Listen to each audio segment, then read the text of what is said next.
I'm just a broken instrument in the hands of the greatest. Hey, what's up everybody? This is D Mastermind coming to you just in time with another video. And today we're going to do a little showcase. This is a Tampa Bay Rays franchise rebuild. And we're going to go over a couple minor leaguers really quick. Just to show you guys how they're doing and the progress that they're making. And to talk a little bit about them. But the first one up is going to be Franco, the #1 prospect in not just Tampa Bay Rays organization, but in all of baseball. You can see right there his overall is a 74 right now. So it's been raised up a bit. 63 contact versus righties, 69 versus lefties. This guy has a great hitter. He has an 80 grade hitting grade in IRL, real life. And I could bring him up pretty soon, really. I just want to let his fielding improve some. At least get in the 70s there. And I wouldn't mind bringing this guy up probably early next year.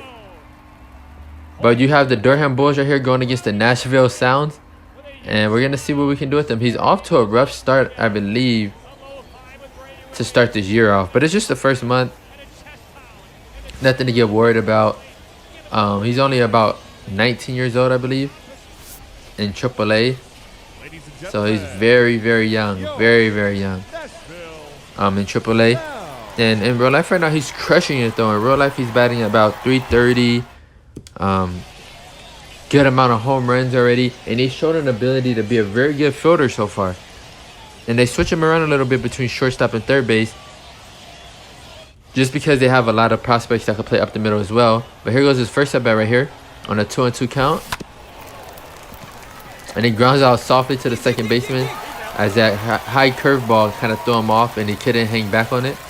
And he's a switch hitter too, and he hits well from both sides, so it's not like he's has some terrible splits versus one side. He does very well versus both sides.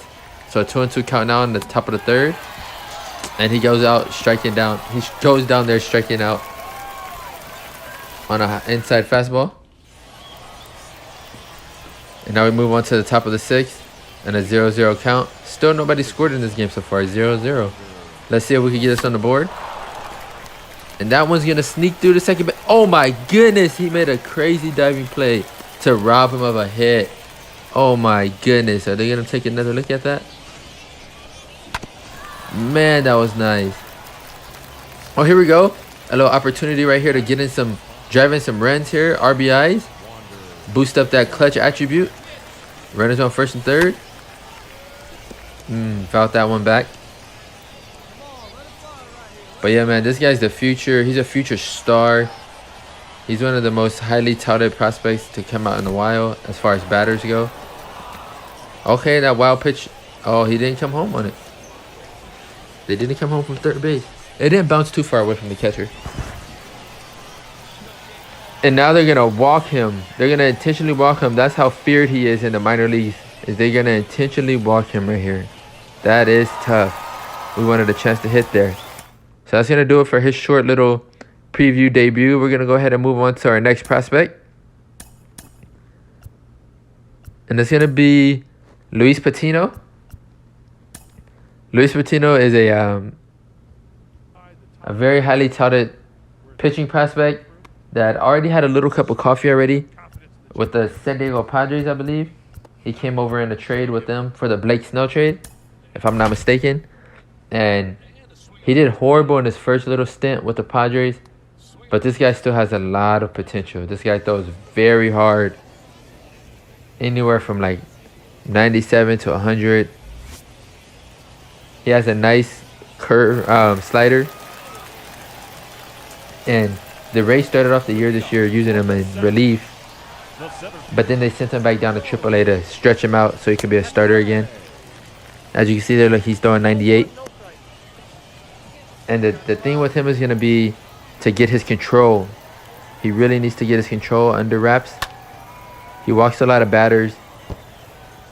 His walking attributes, his walks per 9 and stuff like that, and his control are very low. So as soon as he gets some of those attributes up, I'll definitely be calling him up to the big leagues. He has A potential. And he was just a nice piece in that Blake Snell trade, which I'm still a fan of Blake Snell as well. It's just that's a good win-win for both teams, because the Rays probably couldn't continue to pay Snell.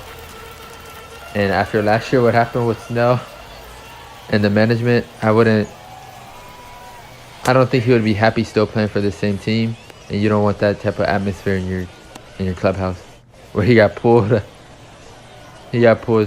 early in that playoff game. Here goes Luis Patino again with back-to-back strikeouts to start the game. So you could kind of see flashes of his potential right there. He had that 97 mile per hour on the outside corner to strike the first batter out, and then that slider to strike out the next batter. So he had an easy 1-2-3 first inning. As we move along in the game here,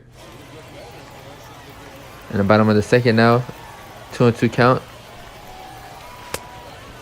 And he gets another strikeout on that slider. See that fastball slider is going to be a really nice 2-pitch combo for him.